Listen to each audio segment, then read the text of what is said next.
picture I've tried to paint for you is the picture of Virginia's War, where in the little town of Tierra, Texas, a little 12-year-old boy named Sandy Clayton accidentally found himself in a back room in a doctor's office bleeding from a busted nose, and he accidentally overheard Doc Pritchard say on the telephone to someone that someone was knocked up. And Doc came in and discovered him there and threatened Sandy that if Doc ever heard from anyone in town what had been heard in his office, he, Doc, would surgically rip out Sandy's vocal cords. And I'm going to read to you a little bit from a chapter in the book that is called April 1944, if you would like to hear it.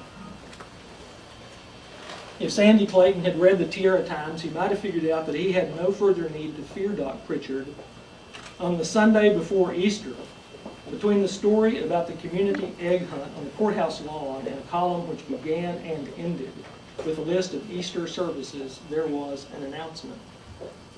Mr. Michael Sullivan wishes to announce that his daughter, Virginia Sullivan of Tierra, and Captain Woodrow Wilson Hastings, a graduate of Tierra High School and the University of Texas Medical School at Galveston, and now of the United States Army in Europe, entered into the holy state of matrimony before a justice of the peace in Clovis, New Mexico, during his leave over the Thanksgiving holiday, November 25, 1943. There was a ribbon and a heart beneath the announcement. Michael Sullivan, Poppy, was the Tierra Times. He had taken Doc Pritchard's phone call, then thought through the implications of his pregnant daughter and her soldier husband, her soldier doctor, 5,000 miles away in England. He decided it was a good thing, and he made several decisions about the couple's and the town's future. 2 weeks later, he published his announcement of their elopement, an imaginary union that was as much a surprise to his daughter as to the rest of the community. Sandy may not have read the announcement, but everyone else in Tierra did. Regardless of what might have been said at the beauty shop, the town congratulated Poppy and wished the happy couple well. Mrs. Tarleton and Shirley's mother, with visions of mist cakes and needlework dresses, clucked over the lost opportunity to stage a wedding, but their seed fell on thin soil. Others, keenly aware of Poppy Sullivan's encyclopedic knowledge of local wealth, who had spare blue ribbon coupons, a tire hidden in a loft, a cattle pen with more yearlings than reported to the OPA contractor, a farmer with one tractor and gas tanks for free, they breathed a sigh of relief that no gifts were called for, at least not yet. For Poppy, it was business as usual. He composed the next edition of the Times, stopped in at the bank and the co-op to talk about cotton prices, and kept an eye on Bart's urges. The two who did not congratulate Poppy on his announcement were Virginia herself and Butch's sister, Shirley. Virginia had learned of her marriage to Will the same way she learned most things about their long-distance courtship. She read it when Bart tacked it to the bulletin board at the post office.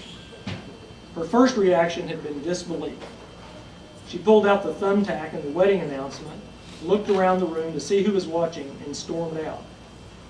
By the time she got to the newspaper office, disbelief had turned to fury. Her fury fell on deaf ears. What's done is done, Poppy told her. You did what you did, so I did what I had to do. And you'd better learn to live with it. Like I tell Bart, take the long view. How dare you? How dare I what? You are hereby married to Will. The paper says so. But, and he paused long enough for her to recognize the sign of his threats. But, if you want to go tell everyone in town that it was a misprint, well, that'll give them two things to talk about when you start to show. What's done is done.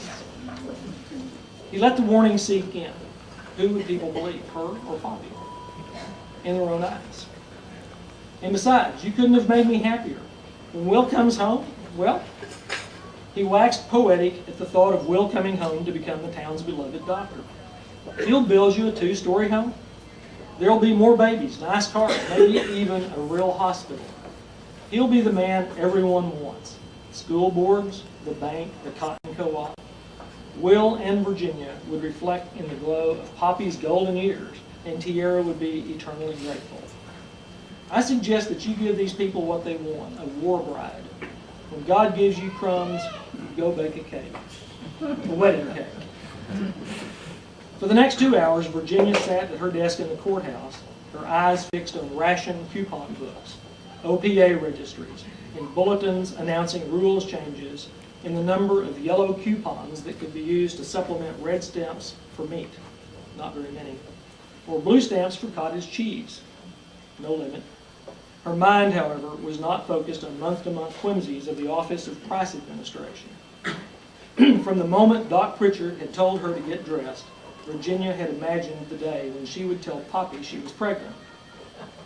His reaction would be to slap her, possibly, to insult her for sleeping around, probably, to ask how she thought it would make him look in the eyes of the town, certainly, and to tell Bart that Virginia, too, had brought shame on the family as he had done when they left Emma at the state hospital in Lubbock. She would stand defiant. If he slapped her, she would smile. To his accusation, she would tell the truth. She had not slept around. He's the only one, and I planned it as much as he did. Maybe more. As for how it would make Poppy look, Virginia carefully scripted the scene. For once, Poppy, it isn't about you. It's my baby, and I'll have it no matter what you or anyone in town says. And as for Bart, she would snort that at least one of Poppy's children could procreate. She had no answer if Poppy were to say anything hateful about her mother, and she prayed that he would not. Nothing she had planned for came to pass. She was flabbergasted that he had announced in the Times that she had eloped with Will. He might have expected her to elope to defuse an embarrassing pregnancy, but he wasn't embarrassed. He was delighted. He should hate me. Instead, he's turning it into another opportunity to own the town. She thought of how often she had seriously considered marrying Will, a few times, not many, and how often Poppy succeeded in making her do as he wished, every time. To those thoughts, she added a fair degree of anxiety, given that she was likely to lose her job at the ration desk when the county commissioners learned she was pregnant and a war bride to boot, a woman whose husband could send money home from the army. And to her credit, she was concerned for Will. What would he think when someone told him he was married to the girl who, the last time she saw him, had not agreed to wait for him? She hadn't been prepared to marry him, but she also had not set out to hurt him.